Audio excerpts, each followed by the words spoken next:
this. The purpose is not to go into the background too much of Ubuntu and what the philosophy is, because you can read that in Michael's book. You can get it from the ubuntu.org.za website. It's all over the place. So let's start to tackle these issues one by one and hit this right where it's supposed to be. And I want to start with the banking side, because that's something that's topical at the moment. The TV commercials talk about the People's Bank. They talk about this ability to be able to fix a broken money system. Michael, just take us through this very quickly. How do you propose to do this? I mean, what is wrong with our banking system, first of all, and how are you going to propose to sort this problem out? Thanks, Scotty.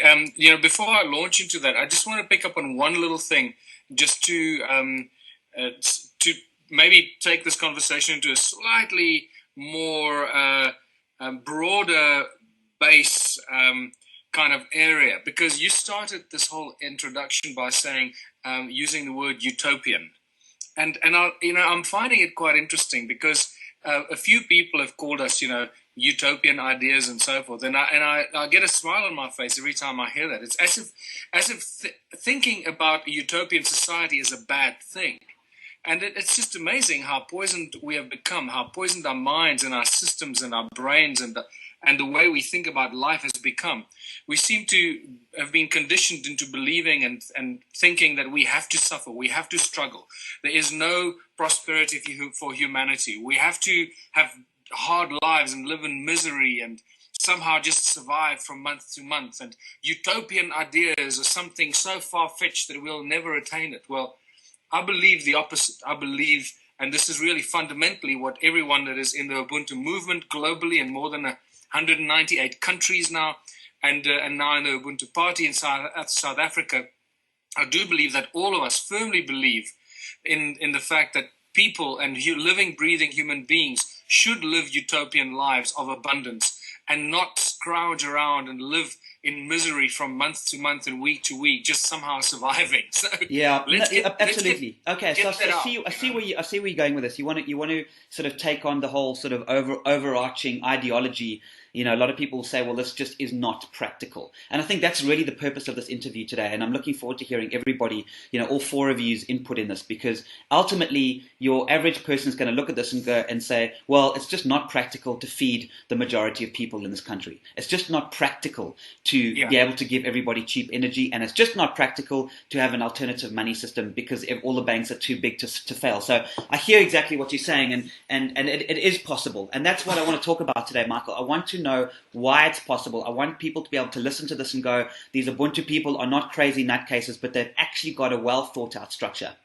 Yeah, and so just to add to what you said there, all of the above is possible. It is possible to feed everybody with very little money and resources, because the money and the resources that should be available for this kind of activity is there.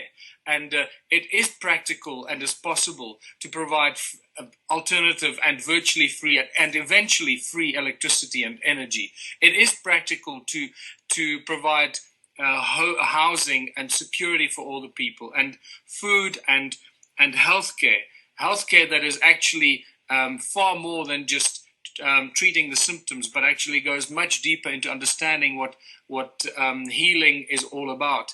And all these things, what you said right up front, there are four individuals, and we're just the four people that put our names up as candidates for the Ubuntu Party. We're all in our individual ways well researched.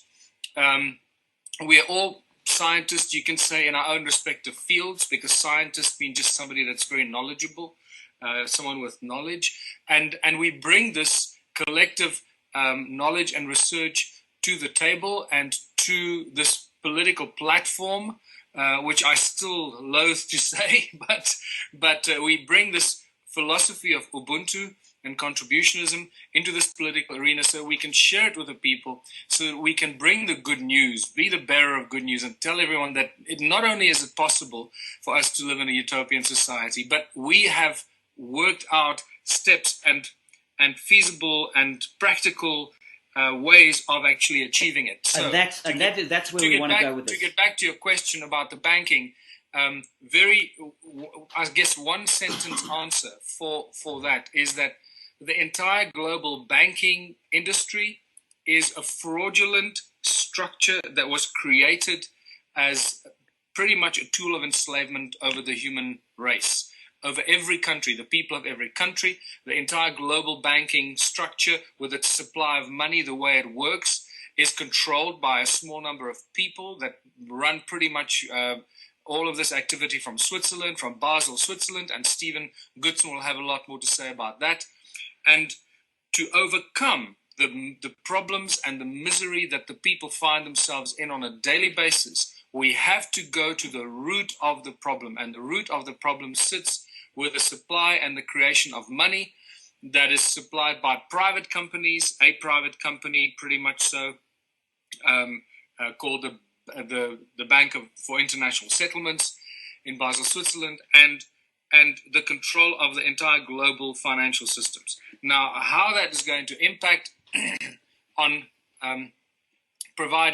changing it is virtually, we can change and alleviate this control overnight by stopping this exclusive right of these banking families and the South African Reserve Bank that is controlled by the BIS in Switzerland, by stopping that and allowing or creating an alternative, which we call the People's Bank, which is owned by the people and the government of the people and provides money for the people by the people. And Stephen Goodson has a lot more detail on that.